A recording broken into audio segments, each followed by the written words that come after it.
Ladies and gentlemen, it's your boy Ryan Dins, and on this episode we're going to talk about WP Carey, which is a REIT. It's a commercial and industrial REIT. It's got a lot of properties, mainly in the United States. So we're going to crack down into it. Is it a buy? Is it a sell? We're going to let you know. So let's go. Woo!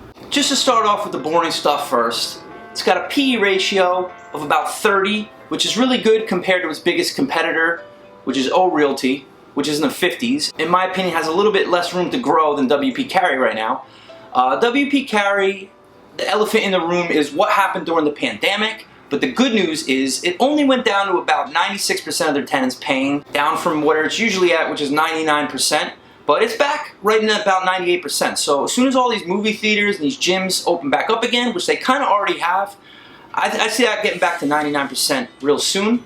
So it's got a really good dividend of almost 6%. It's at about 5.82% right now. It's really good to get those good dividends with these REITs, and that's one of my favorite things about these REITs. They're a little bit different than stocks because stocks are focused a lot on growth, whereas REITs, they're kind of focused on growth, but they're also really good for that stable income, getting those dividend payments.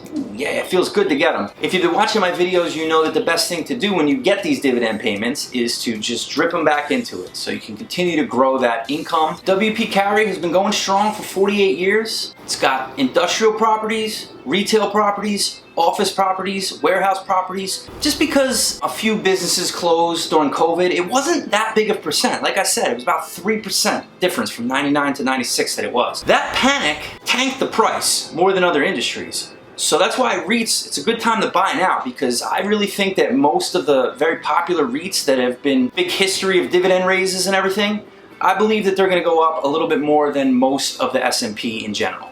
So that's why I think this is, in my opinion, a buy right now. It wouldn't be a strong buy because I think the price has gone up a little bit during the last few years, but I'd give it a buy. And that's my opinion. This is not investment advice. Do your own research and continue to grow those dividends.